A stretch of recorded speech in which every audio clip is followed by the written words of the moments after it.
मेरा नाम है मोहित और आपका स्वागत है हमारे यूट्यूब चैनल हिस्ट्री चैंपियन में। तो जैसा कि आप जानते हो, आपका स्किल एनहेंसमेंट कोर्स का जो पेपर हुआ था, बेसिक ऑफ टूरिज्म कॉन्सेप्ट, इससे संबंधित जितने भी इंपॉर्टेंट क्वेश्चन आए थे, जो पूरा पेपर आया था, इसका सॉल्यूशन आंसर की मैं लेकर आ गया हूँ। तो आपको क्या करना है, एकदम करेक्ट आंसर की, मतलब जहाँ पर आपको बिल्कुल भी एरर नहीं देखने को मिलेंगे। यूट्यूब पे बहुत से लोगों ने डाल रखी है, बहुत सी गलतियाँ कर रखी है, लेकिन अपने आपको हिस्ट्री चैंपियन पे एकदम करेक्ट आंसर की आपको देखने को मिलेगी। इसका पीडीएफ आपको या अन्य एमसीक्यू का आपको टेलीग्राम चैनल पे मिल जाएंगे। टेलीग्राम चैनल का लिंक डिस्क्रिप्शन में दिया, जाकर जरूर से ज्वाइन कर लो। साथ के साथ और अगर बेसिक ऑफ टूरिज्म कॉन्सेप्ट जिससे सारा का सारा पेपर हूबहू आता है, उसकी 5 से 6 क्लासें ले रखे हैं, उनका लिंक प्ले लिस्ट में दे रखा है, वहाँ से जाकर जरूर से देख लेना उनको। साथ के साथ अगर आप राजस्थान जीके की तैयारी करते हो, एसएससी जीडी की तैयारी करते हो, तो यहाँ पर प्रोडक्ट वाला जो ऑप्शन आ रहा है, यहाँ पर जाके किताबें खरीद सकते हो। बहुत सस्ती प्राइजेज में आपको किताबें देखने को मिल जाती हैं। पहले वाले प्रश्न की बात करें, भारत में अंतर्राष्ट्रीय पर्यटन का चरम मौसम क्या होता है? तो भारत में अंतर्राष्ट्रीय पर्यटन होता है वो सबसे ज़्यादा कहाँ पर देखने को मिलता है? अक्टूबर से मार्च तक देखने को मिलता है। क्यों देखने को मिलता है? सर्दी का मौसम होता है और सर्दी के मौसम में ज़्यादातर लोग हैं, मतलब सुहाना मौसम हो जाता है। कुछ जगह होते हैं जहाँ पर बहुत ज़्यादा सर्दी पड़ती है, लेकिन कुछ जगह बहुत मध्यम दर्जे की सर्दी पड़ती है साउथ इंडिया में, और वहाँ पर लोग ज़्यादातर जो पर्यटन है वो आपको देखने को मिलता है। क्योंकि बाकी के मौसम में तो बहुत ज़्यादा गर्मी देखने को मिलती है, लेकिन अक्टूबर से मार्च में आपको सर्दियाँ देखने को मिलती हैं। इससे बहुत ज़्यादा पर्यटक आते हैं। तो 1 नंबर प्रश्न का, पहले नंबर प्रश्न का सही आंसर ऑप्शन नंबर ए होने वाला है। पैरासेलिंग क्या है? तो पैरासेलिंग किस चीज़ को कहा जाता है? तो मोटर बोट की सहायता से समुद्र से के ऊपर हवा में उड़ना। तो वो देखा होगा ना आपने, ऐसे वो करते हैं, हवा में उड़ जाते हैं, तो उसको क्या कहा जाता है? पैरासेलिंग के नाम से जाना जाता है। तो 2 नंबर प्रश्न का सही आंसर क्या? ऑप्शन नंबर सी है, वो सही आंसर होने वाला है, मोटर बोट की सहायता से हवा में उड़ जाना। पर्यटन मंत्रालय का नेतृत्व किया जाता है। तो पर्यटन मंत्रालय है, उसका नेतृत्व किसके द्वारा किया जाता है? तो आपका 3 नंबर प्रश्न का सही आंसर क्या होगा? केंद्रीय पर्यटक मंत्री है, वो क्या करते हैं? आपका पर्यटन मंत्रालय उसका नेतृत्व करने का कार्य करते हैं। अगले वाले प्रश्न की तरफ बढ़े अपन, 4 नंबर प्रश्न की तरफ। पर्यटक पर्यटन आर्थिक रूप से महत्वपूर्ण है, क्योंकि क्यों महत्वपूर्ण होते हैं आपके लिए? क्योंकि आय व रोजगार उत्पन्न करने का कार्य करते हैं। तो 4 नंबर प्रश्न का सही आंसर क्या होगा? ऑप्शन नंबर बी है, वो सही आंसर होने वाला है। आय और रोजगार पैदा करने का कार्य करते हैं पर्यटन, इसलिए आर्थिक रूप से सही आपके लिए ज़्यादा मजबूत, मतलब बढ़िया रहते हैं। एक पर्यटन नीति क्या होती है? तो पर्यटन नीति क्या होती है? जिसमें नियम देखने को मिले कि भाई क्या क्या नियम होने चाहिए, विनियमन देखने को मिले, और उद्देश्य की रणनीतियाँ भी देखने को मिले। तो 5 नंबर प्रश्न का सही आंसर क्या होगा? डी ऑप्शन है, वो सही आंसर होने वाला है। निम्नलिखित में से कौन सांस्कृतिक पर्यटन आकर्षण है? तो निम्नलिखित में से कौन सा आपको सांस्कृतिक जो पर्यटन से देखने को मिलता है? तो इसमें से आपके सामने जो तो सांस्कृतिक रूप से आपको जो पर्यटन कहाँ पर देखने को मिलता है? संग्रहालय में। तो जो संग्रहालय होता है, आपको म्यूजियम वगैरह में क्या आपकी प्राचीन चीजें देखने को मिलती है, और वही आकर्षण का केंद्र होता है। तो सांस्कृतिक पर्यटन केंद्र कौन सा होता है? संग्रहालय होता है। तो 6 नंबर प्रश्न का सही आंसर ऑप्शन नंबर ए होगा। निम्नलिखित में से कौन सा पर्यटन उत्पाद का घटक होता है? तो कौन सा पर्यटन उत्पाद का गठन होता है? आपका रवैया वो है पर्यटन उत्पाद का घटक नहीं है, मतलब जो नहीं होता, आपका कैसा व्यवहार वो डिपेंड नहीं करता है। आकर्षक होना चाहिए, कोई भी पर्यटक का उत्पाद बनाने का पहुंच हर लोगों तक पहुंचनी होनी चाहिए, और सुविधा भी मिलनी चाहिए आपकी। तो इसमें रवैया वो सही आंसर नहीं होगा। तो 7 नंबर प्रश्न का सही आंसर क्या? ऑप्शन नंबर डी है, वो सही आंसर होने वाला है। पर्यटन की विशिष्ट विशेषता क्या होती है? तो पर्यटन की विशिष्ट विशेषता क्या होती है? 8 नंबर प्रश्न का सही आंसर क्या होगा? पर्यटन है वो पर्यटन स्थल कैसे होने चाहिए? गर्म, साफ और आकर्षक होने चाहिए। तो 8 नंबर प्रश्न का सही आंसर क्या? ऑप्शन नंबर ए होगा। भाई ऐसी साफ सुथरी जगह, देखने में आंखों को सुंदर देखने वाली जगह पर ही तो लोग जाएंगे। गंदगी होगी, कचरा होगा, तो वहाँ पर लोग क्या करने जाएंगे? तो 8 नंबर प्रश्न का सही आंसर क्या? ऑप्शन नंबर ए, वो सही आंसर होने वाला है। पर्यटन का प्रथम महानिदेशक कौन था? तो 9 नंबर प्रश्न है, उसका सही आंसर क्या होगा? सोमनाथ चिब, वो प्रथम महानिदेशक के रूप में जाना जाता है। तो 9 नंबर प्रश्न का सही आंसर क्या होगा? ऑप्शन नंबर ए है, वो सही आंसर होगा। सोमनाथ चिब है, वो पर्यटन के प्रथम महानिदेशक के रूप में उनको जाना जाता है। पर्यटन विपणन और में गैर विपणन व्यापार बाधा कौन सी है? तो विपणन व गैर विपणन बाधा आपको कौन सी देखने को मिलती है? सामाजिक व राजनीतिक बाधा आपको देखने को मिलती है। तो 10 नंबर प्रश्न का सही आंसर क्या होगा? ऑप्शन नंबर बी है, वो सही आंसर होने वाला है। जब कोई आगंतुक अपने निवास देश में यात्रा करता है तो वह आगंतुक क्या करता है, तो 11 नंबर प्रश्न, मतलब कोई इंसान अपने देश में घूमने को जा रहा है। जैसे आप कहीं पर क्या कहेंगे, जयपुर से, आप जयपुर से बाहर के हो, जयपुर में सेंट्रल पार्क में घूमने के लिए आ गए, तो आप क्या हो गए, आप घरेलू पर्यटक के रूप में जाना जाएगा। तो 11 नंबर प्रश्न का सही आंसर क्या होगा, ऑप्शन नंबर ए होगा। आप माउंट आबू घूमने के लिए चले गए, समझ में आ गया, आप तिलवाड़ा के जैन मंदिर देखने को चले गए, तो वो क्या, आप घरेलू आपको पर्यटक के रूप में जाना जाएगा। तो 11 नंबर प्रश्न का सही आंसर क्या, ऑप्शन नंबर ए है, वो सही आंसर होने वाला है। जनसंख्या की वह श्रेणी जो यात्रा में भाग नहीं लेती है, तो कौन सी होती है, जिसकी कोई मांग नहीं है, वो क्या कहलाती है, जिसकी कोई मांग नहीं होती है। तो वही ऐसे लोग जिनकी कोई मांग नहीं, कोई डिमांड नहीं होगी, वही क्या होगी, वो यात्रा में कभी भाग नहीं लेती है। तो इसका 12 नंबर प्रश्न होगा, इसका सही आंसर क्या, ऑप्शन नंबर डी है, वो सही आंसर होने वाला है। 13 नंबर प्रश्न की बात करें, एक विदेशी नागरिक को दिया जाता है जो कंपनी में लाभकारी रोजगार इंट्रा कंपनी ट्रांसफर के लिए भारत आना चाहता है, तो क्या दिया जाएगा उसको, तो उसको दिया जाता है आपके सामने रोजगार वीजा दिया जाता है। तो वो क्या करना चाहता है, भारत में काम करने के लिए आना चाहता है, तो उसको किस प्रकार का वीजा दिया जाएगा, रोजगार वीजा दिया जाएगा। समझ में आ गया आपको। 13 नंबर प्रश्न का सही आंसर क्या, ऑप्शन नंबर डी है, वो सही आंसर होने वाला है।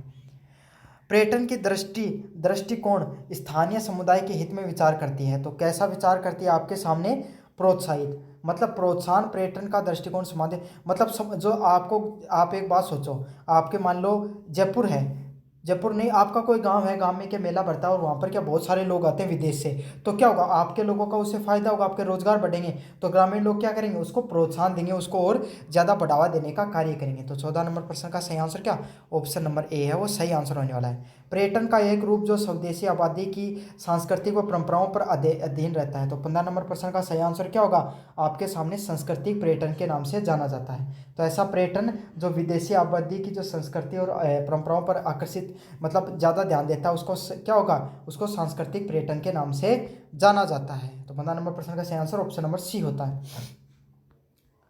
विश्व पर्यटन दिवस कब मनाया जाता है, तो विश्व पर्यटन दिवस आपको कब मनाया जाता है, आपको पता है 27 सितंबर को, 27 सितंबर को आपको विश्व पर्यटन दिवस है वो मनाया जाता है। तो 16 नंबर प्रश्न है, इसका सही आंसर क्या होगा, ऑप्शन नंबर ए है, वो सही आंसर होगा। 27 सितंबर को विश्व पर्यटन दिवस है वो मनाया जाता है। पर्यटन के नकारात्मक प्रभाव का एक उदाहरण है, तो पर्यटन का आपका एक नकारात्मक प्रभाव का क्या उदाहरण देखने को मिलता है, तो 17 नंबर प्रश्न का सही आंसर क्या होगा, विस्थापन प्रभाव, मतलब लोग हैं वो आपके क्या कर सकते हैं, आते जाते रहते हैं। तो 17 नंबर प्रश्न का सही आंसर क्या हो, ऑप्शन नंबर बी है, वो सही आंसर होगा।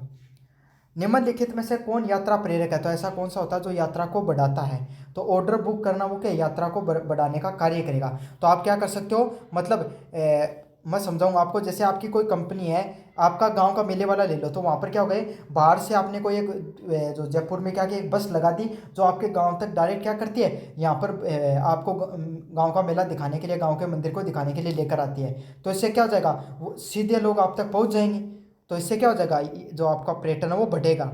बम विस्फोट करना, भारी शुल्क लगाना, ये सब चीज़ें क्या नकारात्मक प्रेरक के रूप में कार्य करेंगे।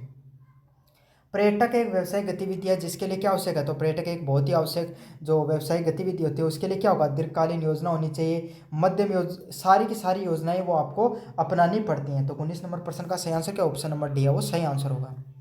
उत्पाद मनुष्य द्वारा आनंद, अवकाश व व्यवसाय के लिए किए जाते हैं, तो कोई भी प्रोडक्ट का उत्पाद किया जाता है वो मनुष्य के लिए किस तरीके से किया जाता है, मानव द्वारा उत्पाद निर्मित पर्यटन के लिए किया जाता है। तो 20 नंबर प्रश्न का सही आंसर क्या, ऑप्शन नंबर सी है, वो सही आंसर होने वाला है। समझ में आ गया। तो मानव निर्मित पर्यटन के लिए आपको उत्पाद मनुष्य द्वारा किया जाता है। एक बाहरी गतिविधि है जिससे प्राकृतिक वातावरण, अक्सर पहाड़ों और अन्य इलाकों को घूमना शामिल होता है, तो एक बाहरी गतिविधि कौन सी होती है आपके समय। 21 नंबर प्रश्न का सही आंसर क्या हो, लंबी पैदल यात्रा करना, जिससे क्या होता है प्राकृतिक घटना, अक्सर पहाड़ों में घूमना शामिल होता है। तो 21 नंबर प्रश्न का सही आंसर क्या होगा, ऑप्शन नंबर ए है, वो सही आंसर होने वाला है। मतलब ऐसी गतिविधि जिससे आप बाहर में घूमने के लिए चले जाओगे। पर्यटन के लिए किस चीज़ का परीक्षण होना आपको ज़रूरी होता है, किस चीज़ का, मानव शक्ति का, कि मानव को आपको किस तरीके से लुभा सकते हो, आप कैसे कंट्रोल कर सकते हो, इस चीज़ का आपको ज्ञान होना चाहिए। तो 22 नंबर प्रश्न का सही आंसर क्या, ऑप्शन नंबर ए है, वो सही आंसर होने वाला है। व्यावसायिक वातावरण को निम्नलिखित में से किस मूल श्रेणी में विभाजित किया जाता है, तो व्यावसायिक वातावरण को किस मूल श्रेणी में विभाजित किया जाता है। 23 नंबर प्रश्न का सही आंसर क्या, ऑप्शन नंबर सी आंसर होगा।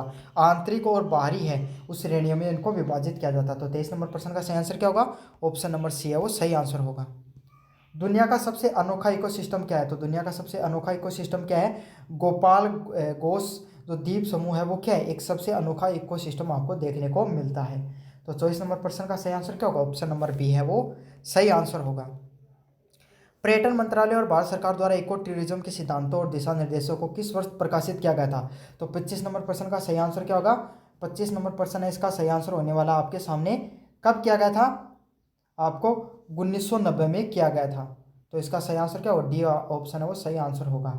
1990 में आपको जो इको टूरिज्म उसके सिद्धांतों को बनाया गया था। तो इसका सही आंसर 1990 होने वाला है। इसका लक्ष्य किसी क्षेत्र के पर्यावरण और स्थानीय संस्कृति के साथ पर्यटन गतिविधियों को भी बढ़ाना है। तो कौन सा को है? पर्यावरण पर्यटन है उसका लक्ष्य क्या? स्थानीय गतिविधियों और पर्यटन गतिविधियों को बढ़ाना होता है। तो 26 नंबर प्रश्न का सही आंसर क्या? ऑप्शन नंबर बी है वो सही आंसर होने वाला है। पर्यटन के में से कौन सा मनोवैज्ञानिक संकेतक नहीं है? तो पर्यटन के लिए कौन सा मनोवैज्ञानिक आपका संकेतक नहीं है? तो 23 नंबर प्रश्न का सही आंसर क्या होगा? ऑप्शन नंबर सी है वो सही आंसर होने वाला है। वैवाहिक स्थिति है वो आपको क्या होती है? मनोवैज्ञानिक संकेतक के रूप में उसको नहीं जाना जाता। तो 23 नंबर प्रश्न का सही 27 नंबर प्रश्न का सही आंसर क्या हो? ऑप्शन नंबर सी है वो सही आंसर होगा। बाकी पर्यटन गतिविधियों के लिए प्रेरक माहौल, मतलब लोगों को प्रेरित कर रहे हो, पर्यावरणिक संरचना का समर्थन कर रहे हो, सांस्कृतिक अन्वेषण कर रहे हो, वो सारे संकेतक है। लेकिन वैवाहिक स्थिति आपको कोई संकेतक के रूप में नहीं जानी जाती है। डैश एक निश्चित समय अवधि के लिए किसी विशेष स्थान या बाजार में विभिन्न पर्यटन उत्पादों को आवश्यक रूप से किस रूप में जाना जाता है? तो किस रूप में जाना जाता है? मतलब आपका जो मैंने बताया था ना, आपका गांव जो मंदिर था वहाँ पर मेला लग गया तो वहाँ पर क्या बहुत ज़्यादा पर्यटक आने लगे, तो इससे क्या होगी? पर्यटकों की मांग देखने को मिल रही है। तो 28 नंबर प्रश्न का ऑप्शन नंबर बी सही आंसर है। प्राकृतिक पर्यावरण आधारित पर्यटन को क्या कहा जाता है? तो इको टूरिज्म के नाम से जाना जाता है। तो 29 नंबर प्रश्न का सही आंसर क्या? ऑप्शन नंबर सी है वो सही आंसर होगा। प्राकृतिक पर्यावरण आधारित पर्यटन को किस नाम से जाना जाता है? इको टूरिज्म के नाम से जाना जाता है। 30 नंबर प्रश्न की बात करें, इको टूरिज्म का जन्म स्थान कहाँ पर देखने को मिलता है? तो इनमें से कौन सी ऐसी जगह है जहाँ पर आपको इको टूरिज्म है वो देखने को मिलता है? तो 30 नंबर प्रश्न का सही आंसर क्या होगा? जो गोपाला गोस जो द्वीप है वहाँ पर आपको इको टूरिज्म सबसे ज़्यादा देखने को मिलता है।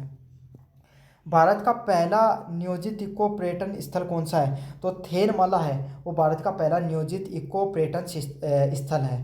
तो 31 नंबर प्रश्न का सही आंसर क्या? ऑप्शन नंबर ए है वो सही आंसर होने वाला है। किस प्रकार का इको टूरिज्म प्राकृतिक संसाधनों के पर्यावरणीय विशाल विविधता का संरक्षण करता है? तो कौन सा करता है? 32 नंबर प्रश्न का सही आंसर क्या होगा? पर्यावरणीय पर्यटन है वो इको टूरिज्म और प्राकृतिक संसाधनों को विशाल विविधता को दिखाता है। तो कौन सा दिखाता है? पर्यावरण पर्यटन। तो 32 नंबर प्रश्न का सही आंसर ऑप्शन नंबर बी होने वाला है। किस प्रकार का इको पर्यटन केवल समुदाय व उनकी स्थिरता पर ध्यान देता है? कौन सा देता है? तो 33 नंबर प्रश्न का सही आंसर क्या होगा? समुदाय अनुकूल जो पर्यटन है वो क्या करता है? आपको इको पर्यटन केवल समुदाय व स्थिरता पर ध्यान देता है। तो 33 नंबर प्रश्न का सही आंसर क्या होगा? ऑप्शन नंबर ए है वो सही आंसर होने वाला है। भारत में पर्यटन एवं होटल उद्योग का विकास किसके द्वारा होता है? तो किसके द्वारा किया गया है? ITDC के द्वारा किया गया है। तो 34 नंबर प्रश्न का सही आंसर क्या होगा? ऑप्शन नंबर बी है वो सही आंसर होने वाला है। पर्यटन पर एक राष्ट्रीय समिति किस वर्ष बनाई गई? तो पर्यटन पर एक राष्ट्रीय समिति कब बनाई गई? 1932 में बनाई गई थी। तो 35 नंबर प्रश्न का सही आंसर क्या? ऑप्शन नंबर सी है वो सही आंसर होगा। ITDC का क्या मुख्य उद्देश्य क्या होता है? तो 36 नंबर प्रश्न का सही आंसर क्या होगा आपके सामने? उपयुक्त सभी है वो सही आंसर होने वाला है। किसी विशेष समय पर किसी होटल में ठहरने वाले कुल मेहमानों की संख्या को किस नाम से जाना जाता है? इन हाउस लिमिट के नाम से जाना जाता है। मतलब कितने लोग हैं वो उस हाउस में उस होटल में ठहरे हुए हैं उसको किस नाम से जाना जाएगा? इन हाउस लिमिट के नाम से जाना जाता है। TFCI का मुख्य क्षेत्र कौन सा? तो TFCI का मुख्य क्षेत्र कौन सा इनमें से? तो TFCI का मुख्य क्षेत्र कौन सा? 38 नंबर प्रश्न का सही आंसर क्या होगा? आपके सामने परियोजना, वित्तीय पोषण भी है, वित्तीय सेवाएं भी है, निवेश भी है। तो इसका सही आंसर क्या? ऑप्शन नंबर डी है वो सही आंसर होगा। उपयुक्त सभी है वो सही आंसर होगा। ITDC किस वर्ष से अस्तित्व में देखने को मिलता है? तो 1966 में ITDC है उसका अस्तित्व देखने को मिलता है। IRCTC की टैगलाइन क्या है? तो भारतीय रेलवे की जीवन रेखा वो उसकी टैगलाइन है। तो 40 नंबर प्रश्न का सही आंसर क्या? ऑप्शन नंबर बी है वो सही आंसर होने वाला है। तो यह आपके सामने जो complete basic of tourism concept से संबंधित है। आपके कितने परसेंट सही है मुझे कमेंट बॉक्स में जरूर से बताना। चैनल को जरूर से सब्सक्राइब कर देना, टेलीग्राम जरूर से ज्वाइन कर लेना। आपको सारा का सारा कंटेंट फ्री में वहीं पर उपलब्ध हो जाता है, PDF वगैरह वहीं पर मिल जाते हैं। धन्यवाद।